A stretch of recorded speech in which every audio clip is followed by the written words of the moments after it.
नमस्कार, नितेश बाळकृष्णाजी कराय, संचालक Phoenix career development academy Wardha, bullet चालू घडामोडी या पुस्तकाचे लेखक. आपल्या सर्वांचे स्वागत करतो फिनिक्स अकॅडमी वर्धा या आपल्या यूट्यूब चॅनल आणि फेसबुक पेजच्या लाईव्ह वरून.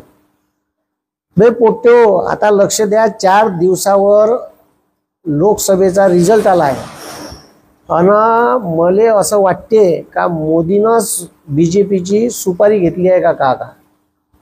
आता म्हणजे एखादा पंतप्रधान असता तर इलेक्शन समोर आहे तर काय विचार केला असता का मी पुन्हा निवडून आलो पाहिजे बा, माझ्या पक्षाची सत्ता पुन्हा बसली पाहिजे, तर मी लोकांच्या हिताचे निर्णय घ्यायला पाहिजे असं वाटलं असतं. म्हणजे माझ्यासारखं असता तर मी हे केलं असतं बा. हे तुम्हाला समजते आणि मला समजते. पण ह्या एअरपोर्टानं दाढीवाल्यानं का केलं,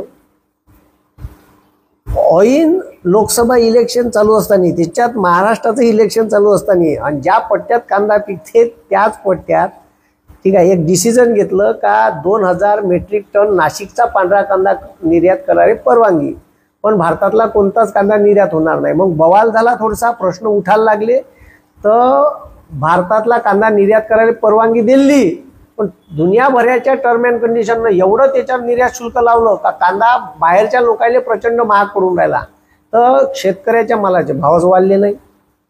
मग दुसरा विषय पुन्हा ऐन निवडणुकीच्या टायमात, आता खरीपाचा हंगाम चालू होणार आहे, मान्सून चालू होणार आहे ठीक आहे. बंदी भारताची अर्थव्यवस्था शेतीवर आधारित आहे आणि शेतीवर आधारित असलेली पूर्ण जेवढी अर्थव्यवस्था आहे म्हणजे समोरची सगळी इकॉनॉमी भारताचं औद्योगिक वाढ ठीक आहे, सेवा क्षेत्रातली वाढ ही शेतीवर आधारित आहे. भारत हा कृषीप्रधान देश आहे. इथं 60% जनता भारतातली अजूनही कृषीवर निर्भर आहे ठीक आहे. मग आता त्या शेतकऱ्याला सर्वात मोठं रासायनिक खत लागते जे पिकासाठी गरजेचं आहे. ऐन इलेक्शनच्या टायमात खरीप हंगामाच्या तोंडावर DAP सारख्या खताचे 200 रुपयानं रासायनिक खताचे पर बॅग मागं भाव वाढवले. आता मला सांगा, इलेक्शनच्या टायमात वाढवले असते का? मग आता सुपारी घेतली नाही का? म्हणजे बीजेपी जी खतम करायची सुपारी मोदीने घेतली आहे. मोदीनं एक टर्म अँड कंडिशन आखली होती.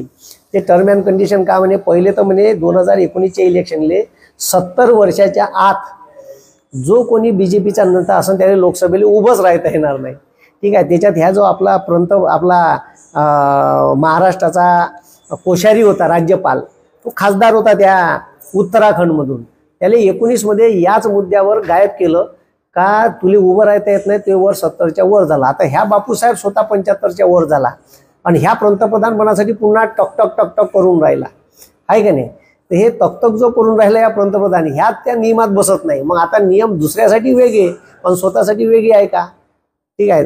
त्याच्यानंतर शेतकऱ्याचा कापूस यावर्षी 10,000वर गेला असता. जगात कापूसच नाही पिकला, ऑस्ट्रेलियात पिकला. ह्या बापूसाहेबांना ऑस्ट्रेलियाहून कापसाच्या गटांनी बोलावल्या.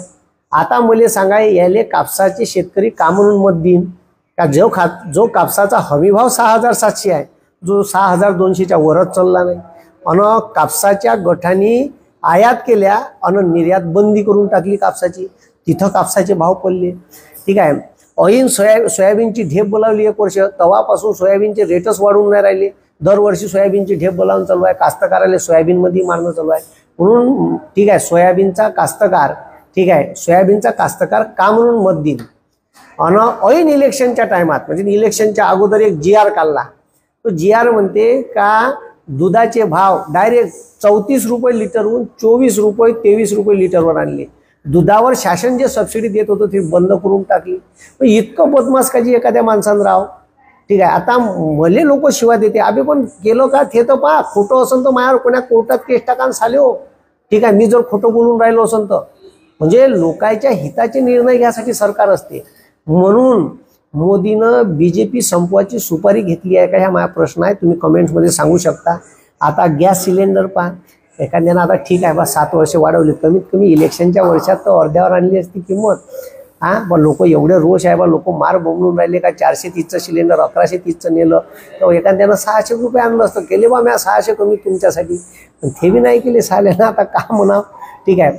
पेट्रोल डिझेल ठीक आहे, पेट्रोल डिझेल जे नेलं हपकाडत, तुम्हाला सांगतो ठीक आहे, 57 रुपये 52 ते 57 रुपये लिटर कंपनीत पेट्रोल पडते.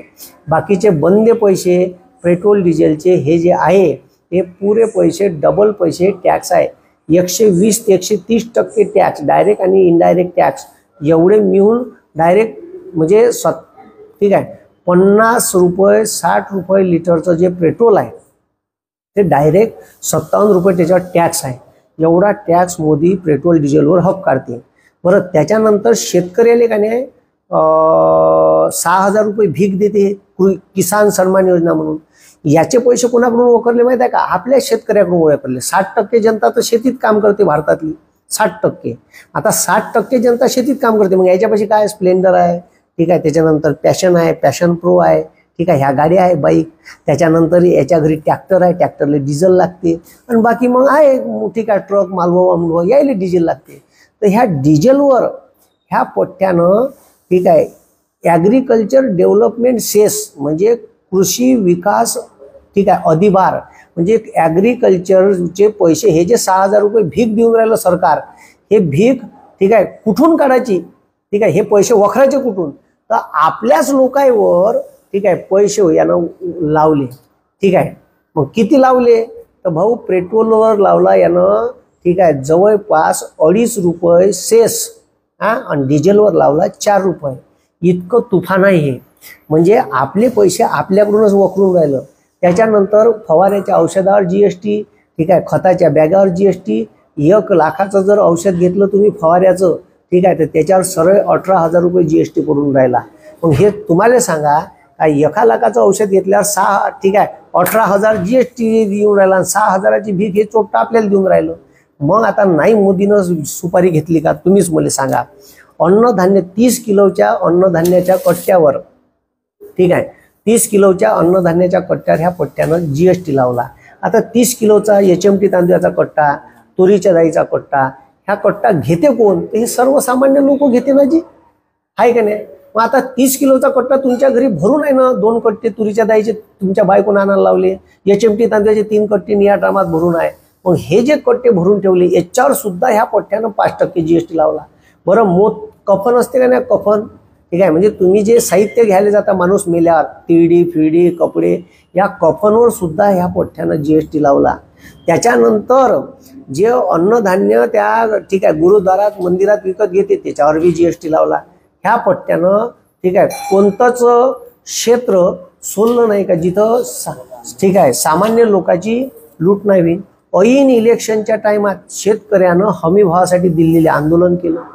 ह्या आंदोलकावर छर्रे, अश्रुधुराच्या नळकांड्या, पाण्याचे फवारे, त्याच्या मधात बॅरिगेट, पाकिस्तानच्या बॉर्डरवर एवढी बॅरिगेट्स नाही, एवढी बॅरिगेट्स लावली, असे काटे लावले. त्याले खलिस्तानी म्हणे, आतंकवादी म्हणे, यायले पाकिस्तानचा. अबे ते शेतकऱ्याच्या त्याच्या मालाले भाव भेटला पाहिजे.